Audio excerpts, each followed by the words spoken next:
Hello folks, this is Rekla, and I do have another practice combine to stream for you guys. And I always forget to do this, so I do want to, in advance, thank Alistair and Gragos for arranging it and setting a combine up for me to stream. So we actually have some really interesting faces in this combine. We have Rowan, who does not normally play ACFL because he lives in South Africa. So we have a top tier swashbuckler playing. We have Eratorix, who is a Centaur Druid, which in my opinion is one of the best races because you get Hoof. You combine that with something like Holy Smite, which he doesn't have yet, but you do. And then you get a world contender for most league games. We also have Lillian, and she is one of the two queens who will be in this ACFL Combine. And she is a mentalist, which normally not ideal for ACFL, at least not traditionally, but I'm just stoked that we have a 4 versus 4 match to cast. And finally, we have Mogul, which is both a surprise and a little frightening to me because this guy could be a sleeper paladin because I don't recognize him that well, so I'm hoping he's not like the new Branzel. And the match did start, but I'm going to go ahead and get or it is about to start, but I am going to go ahead and get the teams listed. On blue side, we have Glilin, who is a human crusader. He's done some good work already in previous combines. He's shown that he has a very good grasp of the class. We also have Pugji, who was the strategist for Galaglass last season. He has changed to a Wujin, so we'll see how that goes. We have Thwag, who is a Bugbear Samurai, big hitter class, and surprisingly very effective at saving, which I wouldn't have expected, but the saves are phenomenal for that racing class. And finally, we have Utura, is how I'm going to pronounce that, and she is the other queen, and she is a Goblin Witch, which I don't know her PK experience, but Tyrion was a Goblin Warlock, and that was amazing, and you can still be good with that race class. It's great support. So I will go ahead and start to cast. Utura is already taking unsanctuary damage. She may just go down very fast here. She does get a flee off, but they chase immediately. So Team Red is doing a very good job at getting the initial momentum here. Pugji does gust Mogul, so the Paladin is gusted for 0+1. Rohan is taking some damage. And I do think their target is gonna be Utura here, mostly. Lillian also taking some damage, so both the queens are getting their metal tested.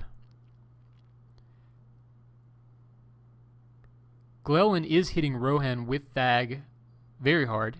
Rohan taking a lot of damage. That charge stun is coming on through.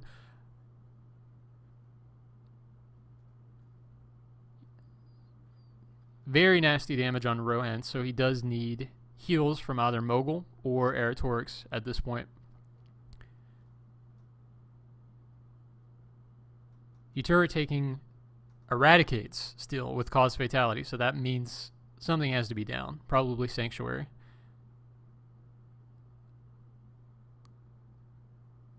And Utura does go down, so Team Red does have the advantage here at this point. They're going to want to cap the flag, get the momentum going, and I would assume just Mogul or someone would. Pugji is metal, which metal is interesting. I don't really know the potential of that pathway yet. I know air and water is really good. Pugji does take a Smite Blind.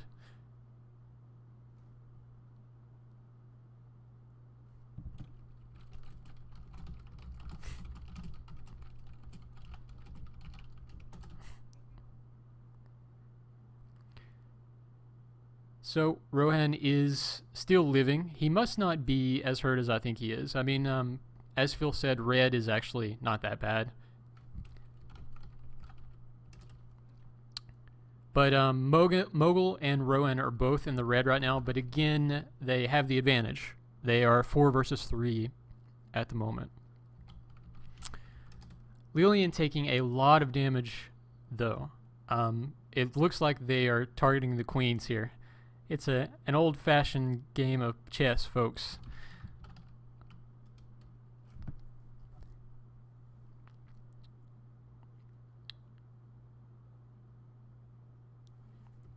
Flag does go down. So that is 2 down for Team Blue.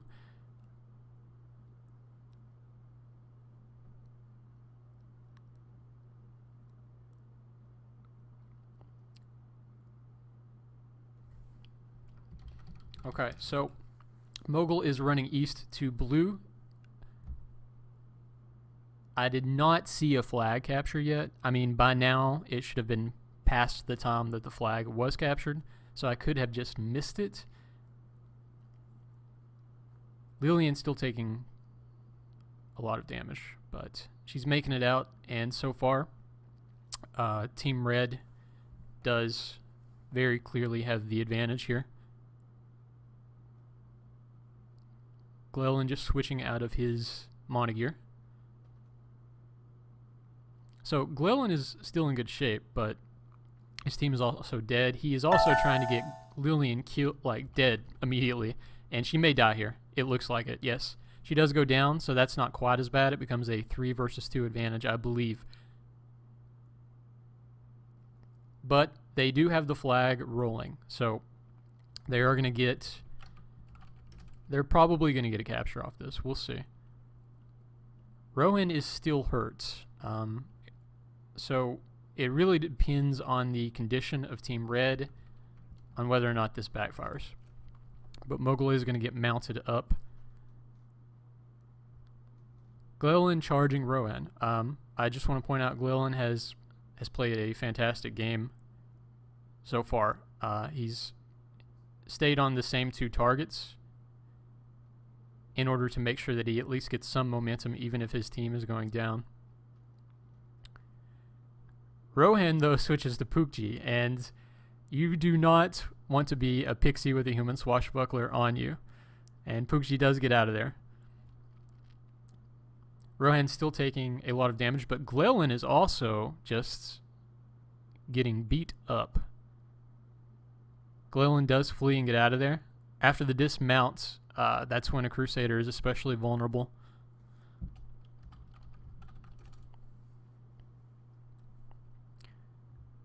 So they are engaged in combat, and they are at a Team Blue is at a disadvantage. Pukji does go down here, and they're going to get 2 caps off this. Glellen is hurt. He is not mounted yet. He may just be trying to interrupt, but they're still going to get their caps. Utura is back out on the field, so we'll see if they can still keep this sort of tag team interference up.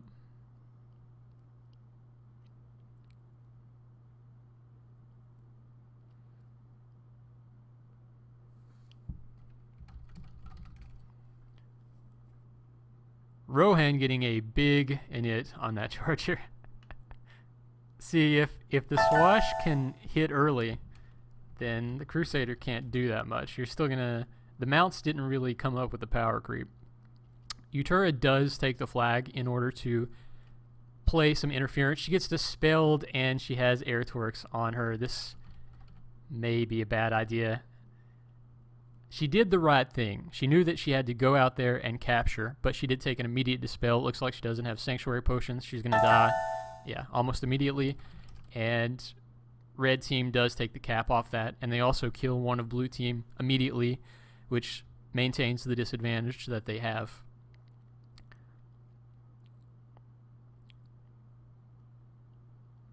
Flag is around, though, so we'll see. Air Torx does pick up the flag. This is a traditional strategy. It's a very good one. Air Torx is hurt, but he probably knows it's fun, but what they did was they stacked captures. So they had Mogul, I believe, capture the first flag, and then Air Torx was waiting in the flag room to take the next one.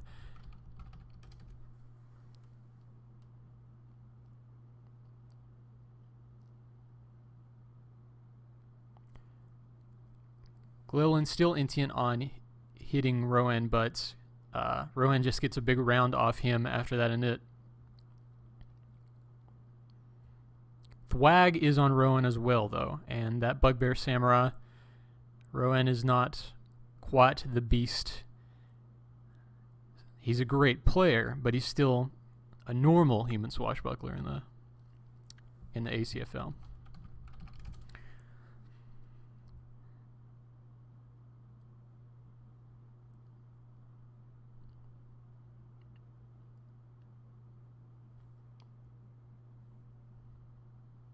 Everybody's just kind of looking around here. Aerotorix does have the flag, and he is not being interrupted thus far. So it could be that they don't know he has the flag. He is healed up to white, though. I mean, he was from red to white, and he does get the capture off. So are they going to go for the 3-0 here?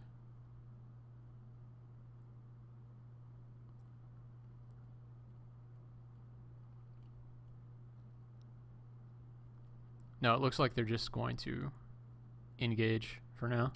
They know Thwag is out, so they want to go ahead and make sure that they keep the advantage they have before they go ahead and try to take the final flag here. Glellen is taking a lot of damage from that Centaur Druid. Melee is substantial. Hoof is also substantial. But Glellen does dip down to red again. He's doing the best he can, but he has to be limited here. He's been running interference pretty much the entire match, so he has to be low. Lillian is taking a lot of damage from Metal Storm. Glellen takes a huge round. This might be it for him. No, he does get away yet again. But as long as they're hitting him, each time he comes back, he's just really taking it, so that's what they want to do. I mean,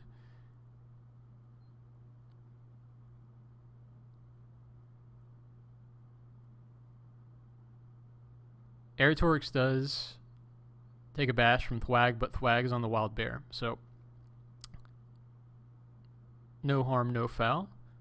Pukji is getting some nice damage out with Suffocate and Metal, so looks like he's air Metal Path. Mogul does get a good shield strike on him, though, and anybody who has been shield struck will tell you the stun hurts. It feels bad, man.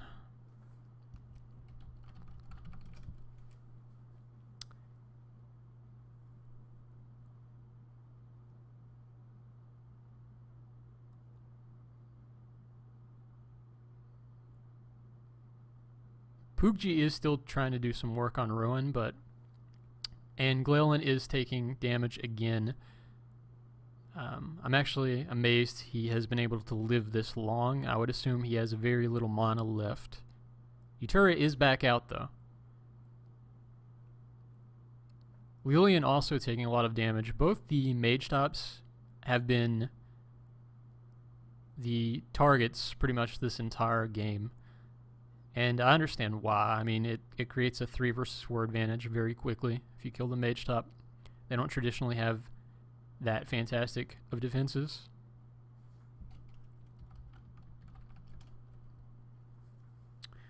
Lillian taking a lot of damage, and she does get off-toasted by Glellen, so Glellen is still very badly hurt.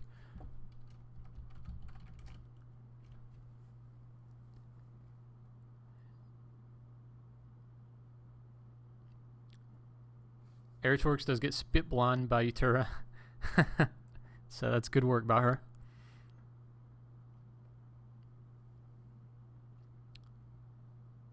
Utura does get expelled yet again. Either she isn't blessed or goblins just don't save that well. It's likely a little bit of both.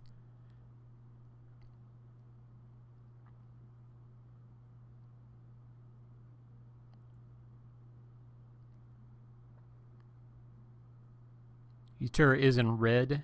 I don't believe she has that much health, so she may go down here. Rowan is focusing on Pugji, though. He knows that Pugji is hurt as well, and also you want to try to target the Wujin as much as you can.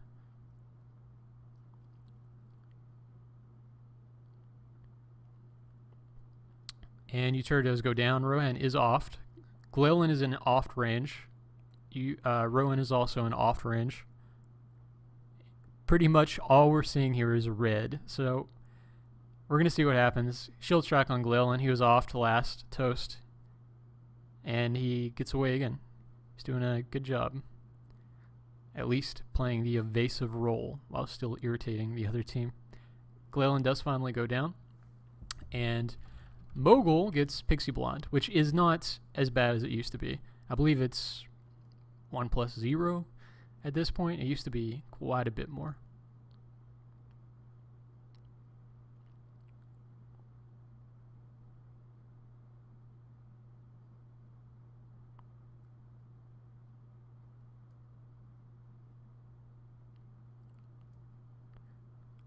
Mogul does get a shield strike on a Bugbear, which I'm a little surprised by.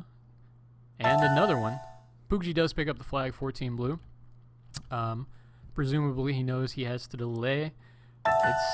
Aerotorix does take the flag for Red. So I think what's going to happen here is Aerotorix is going to take that flag across. They're going to kill Pugji fairly quickly. Pixie Woojin is not the best flag here. They're still little guys. So if Rowan gets on him and has any health at all to do something, then that will be the last ditch effort.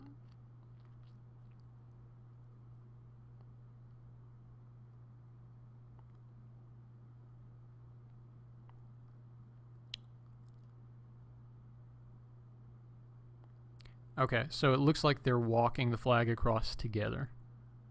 So they don't want to go after Pugji just yet. They know if the Wag is around and still has some health.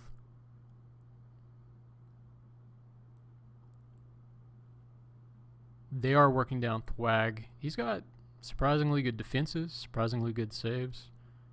Pugji is stuck, it's important to know. He's about 2 rooms away, and he has the flag. So Thwag is delaying or trying to get something done for his team, but he's taking a lot more damage than he has as output.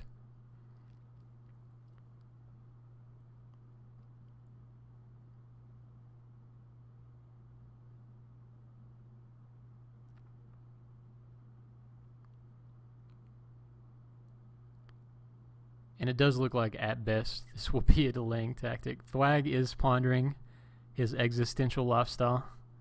He's wondering if it was worth it to do this. Why am I on this team? It wasn't as well-rounded. And he does finally take the toast, and Mogul is on Pugji. He's stuck. This should actually be it.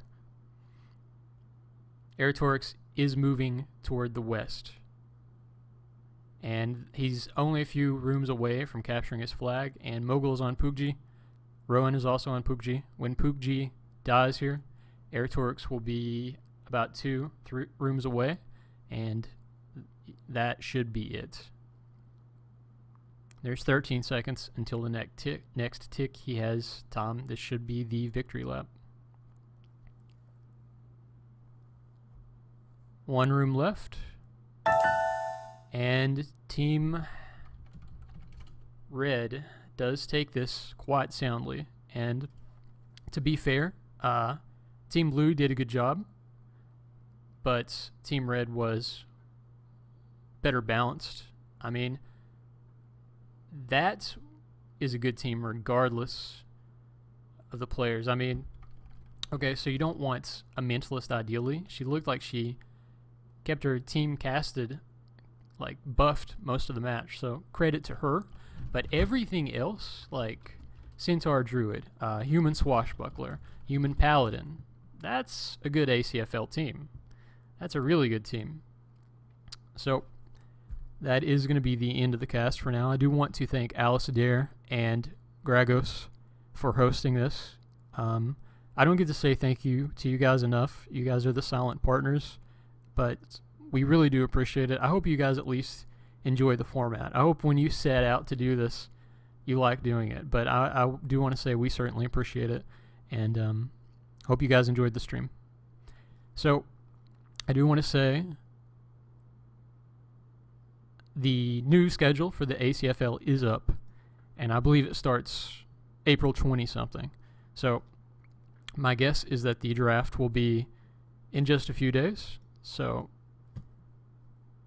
I do want to reiterate that it's very important that we get as big a draft as we can, because I know that there's going to be about 20 to 24 slots open for this next season. That's going to be enormous.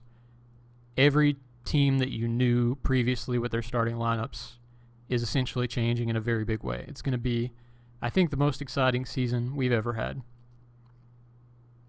So, thanks again, and see you soon.